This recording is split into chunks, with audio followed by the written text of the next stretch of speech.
As we know, and as you have covered so thoroughly, the Supreme Court heard oral arguments last month over President Biden's student loan forgiveness plan. Since then, a major student loan company is suing the Biden administration. What can you tell us about that? So, a student loan refinancing company called Sofi, one of the bigger players in the student loan refinancing space, filed a lawsuit against the Biden administration to seek an end to Biden's most recent extension of the ongoing student loan pause, which has suspended payments, frozen interest, and stopped collections efforts on most federal student loans. They're saying that Biden's most recent extension, which goes to the end of June, or whenever the Supreme Court issues a decision on its on the administration's student loan forgiveness program, their argument is that that most recent extension is illegal. I want to talk about everyone's arguments here. Does SoFi have a solid case? Well, that's certainly something that's up for debate. There's some who believe that SoFi might have a problem demonstrating something called standing, which is a legal concept that essentially says that in order to sue in federal court, you have to demonstrate that you have a concrete injury sufficiently tied to the challenged program or policy or rule.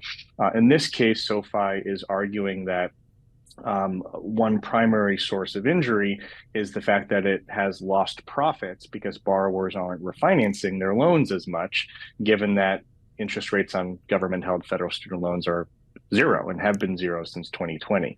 The Biden administration may argue that that type of injury is too speculative. It's not concrete enough. There also is going to be an argument about the underlying merits. SoFi argues that this extension wasn't tied directly to the national emergency of the pandemic, which is required under the HEROES Act. Instead, it was tied to the Supreme Court's decision on Biden's one-time cancellation plan. The Biden administration is likely going to argue that those are actually, in effect, one and the same.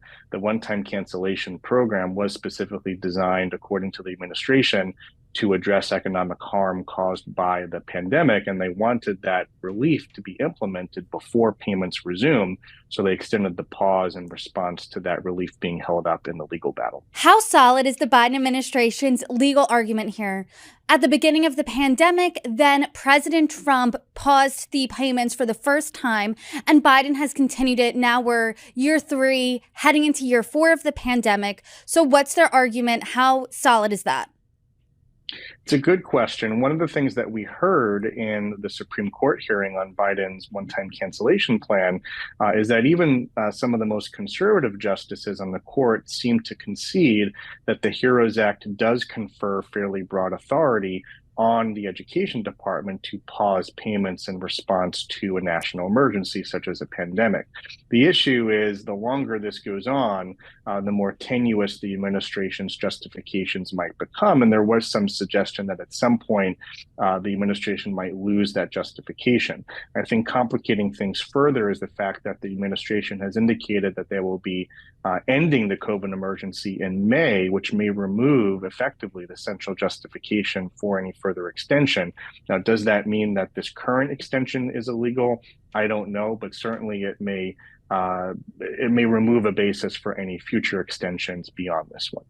The education department now for a while has been saying that they'll give borrowers plenty of time before that these payments resume. So let's just say SoFi wins here. How long would borrowers have until they need to start paying back their loans?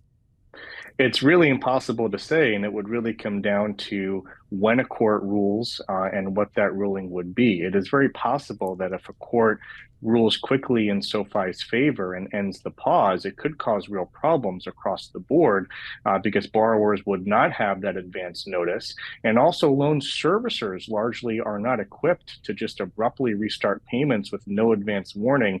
Many servicers don't have adequate staffing to handle 40 million borrowers simultaneously returning to repayment without any advance notice. Everyone's going to be calling their servicers, asking for questions, submitting forms to request certain payment plans. It could cause real problems if that were to happen.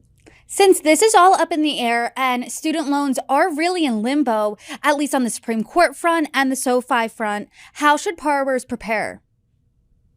The best thing borrowers can do is just kind of keep an ear to the ground in terms of what's happening. Make sure that all your contact information with the Department of Education and your loan servicers are up to date.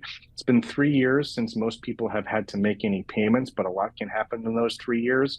You may have moved, your phone number may have changed, your loan servicer may have changed as well. So borrowers should update their information, check in on their repayment options, because whether repayment begins sooner than expected or not, payments are probably going to resume sometime this summer. So now is a good time to get things up to speed, figure out what your options are, and have a plan in place.